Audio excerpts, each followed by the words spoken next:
At exactly 8:06 a.m., a federal subpoena bearing Jasmine Crockett's signature landed at the front gate of the private residence of Ginni Thomas. There are moments in American history that don't knock politely. They kick the door in. That, Tuesday morning, while most of the country was sipping coffee or scrolling headlines, something happened in a quiet Northern Virginia cul-de-sac that nobody saw coming. A black government SUV rolled up to a gated estate. Two federal agents stepped out, one gripping a sealed envelope with a gold federal seal, the other scanning the perimeter. The name on the front was printed in bold, all caps, Virginia Lamp Thomas. The signature beneath it wasn't personal. It carried the full weight of the Federal Judicial Oversight Committee. The ink was sharp, deliberate, unapologetic, Jasmine Crockett. Within 12 minutes, the leak hit Twitter. Breaking. Jasmine Crockett subpoenas Ginni Thomas, wife of Supreme Court Justice Clarence Thomas. By 8:45 a.m., CNN had a red banner up. By 9:11 a.m., Ginni Thomas, spouse of the longest-serving justice on the nation's highest court, was walking into a public hearing under subpoena, live on national TV. No closed-door testimony, no quiet deposition. This was public. This was intentional. And it was just the opening act. She entered through the East Capitol entrance in a slate-gray coat, expression fixed in stone. Two attorneys shadowed her, one clutching a folder, the other a statement already typed out. But in that room, no statement would save her. Jasmine Crockett was already there, motionless, silent, watching. When Ginni took her seat, Crockett spoke for the first time. Her voice was calm, almost disarming. "Mrs. Thomas, are you here of your own will, or at the suggestion of your husband's counsel?" The silence after that could have shattered glass. A lawyer shifted, opened his mouth, then shut it. It wasn't just a question. It was a scalpel aimed at proximity to power.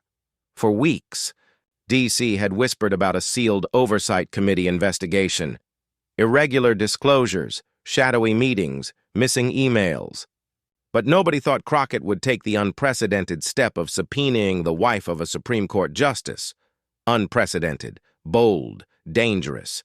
Critics called it a stunt. Supporters called it courage. Either way, the paper had been signed. And Ginni Thomas was already in the chair. Inside the hearing room, the air felt heavier than it had any right to. Camera shutters whispered. Pens scraped. Somewhere, a heartbeat was loud enough to hear. Crockett looked down, not at her notes, but at the subpoena's gold seal, before sliding a single sheet of paper onto the table. In red, block letters. At the top, confidential, November 2020. She didn't look up when she asked, "Did you write this line on November 7th, 2020? Quote, Clarence is in. Delay helps us all?" Gasps. An objection from counsel. Crockett ignored it, waited 7 seconds, repeated the question. Ginni blinked. I don't recall writing that." Without a word, Crockett slid a second document forward, a metadata report, timestamp, IP address, printer ID, all tied to the Thomas residence. "This was printed from your personal device at your home. Is that correct?" The room froze. Twitter caught fire. C-SPAN's feed lit up with speculation. Did Crockett just prove Ginni sent a post-election email from her own home? But Crockett wasn't chasing headlines. She was building a record. Then came the USB, inserted into the chamber system. A short audio clip played. A woman's voice, steady and unmistakable. "Clarence won't block it. I made sure. Just get the delay. No name, no timestamp." But nobody in that room missed the implication. By 9:38 a.m., the top trend in America was Clarence knows. By 9:43, it was Subpoena Ginni. Over 3.4 million were watching live. Crockett leaned forward for the first time that morning. "Mrs. Thomas, are you here today as a citizen, as a spouse, or as someone who understands what constitutional accountability means?" No objection. No interruption, just silence. When Ginni finally spoke, I'm here as myself. It sounded practiced, hollow. Crockett didn't nod, didn't acknowledge it. She just turned the page and let the pause stretch. Then came the pivot. Mrs. Thomas, let's shift from emails to money. 3 color-coded pages slid across the table. PAC transfers to Liberty Foundation, 2020-2021, Patriot Legal. Alliance, $430,000. Constitution First PAC, $525,000. Citizens United Action Group, $245,000, $1.2 million total. All while major Supreme Court cases were pending, all funneled to a foundation where Ginni Thomas sat as executive director. Do you dispute these transfers? Crockett asked. Donations to Liberty Foundation are legal, transparent, and publicly disclosed. Crockett's reply was steady. Yes, legal, disclosed, and very convenient. Then she turned, just enough so the press gallery heard every word. The Liberty Foundation took over $1 million, while Mrs. Thomas was at the top of its leadership board. Voice 2. 3 of the organizations writing those checks had active stakes, or clients with stakes, in cases still awaiting a ruling from the Supreme Court. Crockett didn't flinch. She turned to face Ginni Thomas. Was your husband aware of those donations, Mrs. Thomas? 7 seconds of silence. In a hearing room, that's not a pause. That's a canyon. Finally, Ginni spoke. Justice Thomas and I keep our professional lives separate, even when professional donations are directed to a foundation bearing my name. No one moved. Crockett leaned in just enough to close the distance without breaking the stillness. Your foundation reported $72,000 in operating costs in that same period, which leaves $1.1 million, undocumented, not illegal, but unexplained. Can you tell us where it went? Her attorney objected. Outside the scope of this committee. With respect, Crockett said, voice steady, it's exactly within the scope. This committee exists to expose financial overlap between politically active organizations and judicial influence. And today, for the first time, we're seeing those overlaps, not in theory, but in numbers that leave a trail. She tapped the folder once. 1.2 million isn't an opinion, it's a fact. The silence doubled in weight. Cable networks split-screened the hearing with commentary, but inside it was just Crockett, Thomas, and the unspoken answers hanging between them. Then Crockett reached under the desk and lifted a second binder. Black spine, red lettering, LFM, internal restricted access. She opened it, held up one page. This is an internal memo from a former compliance officer at the Liberty Foundation. It outlines strategic funding to media, legal conferences, and policy discussions, funding that overlaps with organizations, filing amicus briefs in active Supreme Court cases. All 3 briefs contain language identical to your foundation's private newsletters. Reporters' fingers flew. Camera shutters snapped. The live stream counter ticked past 4.1 million. I can't speak to every internal document, Ginni said softly. I wasn't involved in distribution planning, but you signed the board minutes approving this memo, March 18th, 2021. No response. Crockett closed the binder, not slamming it, but sealing it, then dropped the question that would loop endlessly on every news outlet before sundown. We're not accusing you of writing a ruling, Mrs. Thomas. We're asking if you wrote the context around it. A pin could have hit the carpet. Was your husband aware of these transactions? This time, Ginni didn't even fake an answer. She looked down. Her lawyer's hand landed on her shoulder. Silence. The kind that doesn't shield, but exposes. Outside, the crowd doubled. Students filmed TikToks. Professors live-streamed the hearing into law classes. The chair turned. Congresswoman Crockett, do you wish to proceed? Yes, Crockett said without looking up. The American people deserve to hear the next part. She reached for something silver, a USB drive, small, unlabeled. In a hearing room, it might as well have been a detonator. I request to enter into the record the contents of this drive. G emails, C calls, LFM notes, verified by third-party forensic specialists, time-stamped through cross-jurisdictional logs. A ripple went through the panel. A staffer's pen stilled. Even Ginni adjusted in her seat like she'd just felt turbulence. The technician plugged it in. 3 folders appeared on the screen in stark white letters. These files contain internal communications, recorded calls, and annotated meeting notes. All obtained legally, all provided by whistleblowers under federal protection statutes. Then, to Ginni, we're going to play a 43-second audio file. You may comment afterward or not at all, but please, do not interrupt. Click. A woman's voice filled the room.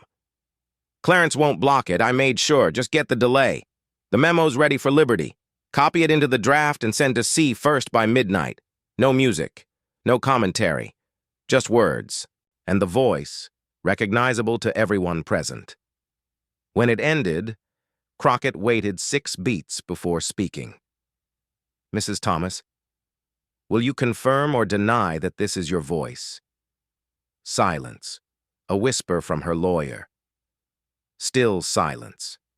Crockett's tone didn't change. We're not here to trap you, but when the Supreme Court is touched by private influence, the people have the right to know. This recording refers to a memo, Strategic Delay Brief, LFM, found on your foundation's server, matching the metadata signature of your personal email account. Paragraph 4 reads, with assurance from C, judicial movement can be postponed until at least January 15th. Who is C? No answer. This time her silence looked cracked. Across America, cable anchors interrupted rallies. Hashtags surged. This isn't smoke, one tweeted. This is fire, with a return address. Crockett slid another file onto the screen. A male voice. She said Clarence would stall it till post-holiday. Said we'd need that time to secure the Georgia situation. I trust her. Gasps. It was Dan Gessler, former strategist for a PAC that funded Liberty Foundation. Do you deny knowing him? Crockett asked. No, Ginni replied. Do you deny discussing court timelines? We talk politics, never rulings. But you said stall, and Clarence won't block it. That implies coordination. Her answer came strained. He's my husband. We talk, but I don't tell him how to rule. No one's claiming you do, Crockett replied. But this hearing isn't about rulings. It's about the infrastructure around them, and what happens when that infrastructure goes unchecked. The playback ended. Outside, protesters held signs. Justice must be blind. Ask, ask, ask. The chair requested a summary for the record. Crockett stood. This drive shows how proximity to power can blur the lines between belief, influence, and manipulation. And when those lines blur, the Republic deserves answers. Within minutes, the recording was everywhere. Networks scrapped segments. TikTok exploded with clips captioned, "Did she just say Clarence won't block it?" Back in the chamber, Crockett pulled out a printed screenshot of a direct message. We're delaying, but it's not indefinite. Need Georgia tight. Clarence, we'll handle the rest. You just hold. Linked to a Liberty Foundation volunteer account. Accessed from Ginni Thomas's private IP address. Silence again, but now it wasn't composure. It was recognition. The crowd outside swelled. The top trending hashtag, Just Clarence Knows. The chair called a recess. Ginni walked out without a word. A hot mic caught a staffer whispering, "It's unraveling now." And it was. Because this wasn't just politics anymore. This was institutional accountability. Live. The quiet dismantling of the untouchable. Ginni returned with her lawyers. Shoulders lowered, eyes sharper. The look of someone realizing the story she'd been telling herself no longer worked. Crockett didn't rush. She waited, not to build drama, just to respect it. Voice. 3. She didn't raise her voice. She didn't lean forward. She didn't even change the rhythm of her speech. And yet, the question she asked sliced through the air and froze every molecule in the room. Mrs. Thomas, do you believe, your protection comes from your marriage or from the law? No edge, no venom, no performance, just a sentence dropped like a stone into still water. Across the hearing room, pens stopped moving mid-note. A reporter's fingers hovered over a keyboard and didn't land. Even the committee chair eased back in her seat as if she hadn't braced for something this unflinching. It wasn't bait. It wasn't an accusation. It was worse. It was a mirror. Ginni Thomas broke eye contact with Rep. Jasmine Crockett, glancing down, then away. Her right hand, resting on the table, began to tremble.